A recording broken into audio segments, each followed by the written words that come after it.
টি-10 লিগে একই কাণ্ড ঘটালেন সাকিব আল হাসান। সাকিবের এমন অবস্থা দেখে কিছুতেই যেন হাসি থামছে না সুন্দরীদের। আর ম্যাচ শেষে সাকিবকে নিয়ে এক এমন মন্তব্য করলেন নিকোলাস পুরান। প্রিয় দর্শক, বিস্তারিত জানুন পুরো ভিডিওতে। আবুধাবি টি-10 লিগের প্রথম ম্যাচে দুর্দান্ত বোলিং করে দারুণ ছন্দে ফিরেছেন সাকিব আল হাসান।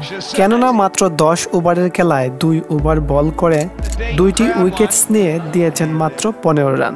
এদিন বল হাতে দুর্দান্ত পারফরমেন্স দেখালেও সাকিবের দল বাংলা টাইগার্স জিততে পারেনি। টসে জিতে প্রথমে ব্যাট করতে নেমে 10 ওভার শেষে 1 উইকেট হারিয়ে 106 রান করে বাংলা টাইগার্স, যেখানে সর্বোচ্চ 27 বলে 62 রান করেছিলেন দাসুন সানাকা। তবে এদিন বল হাতে দারুণ পারফরমেন্স করলেও ব্যাটিং করার আর সুযোগ হয়নি সাকিবের। যে ম্যাচে সাকিব খেলবেন সেই ম্যাচে কোনো ঘটনা ঘটবে না, সেটাকে কোনো হতেই পারে না। আবুধাবি টি-10 লিগের প্রথম ম্যাচেই এক হাস্যকর ঘটনা ঘটিয়ে বসলেন সাকিব তার প্রথম ওভারেই বোলিং করতে এসে একটুর জন্য মান সম্মান সব হারাতে বসেছিলেন, কারণ ট্রাউজারের ফিতা বাঁধতে ভুলে গেছিলেন সাকিব। তাই তো যখন ড্রাইভ দিতে গিয়েছিলেন সাকিব, তখন তার কোমর থেকে ট্রাউজারটি খুলে পড়ে গেছিল। আর এই ঘটনাটি যখন বড় পর্দায় দেখানো হচ্ছিল, তখন কিছুতেই হাসি থামাতে পারছিল না এই সুন্দরী সমর্থকরা। বড় পর্দায় এমন দৃশ্য দেখাতে দেখে অনেকটা হতবাকি হয়েছিলেন ফাফ ডু প্লেসিস।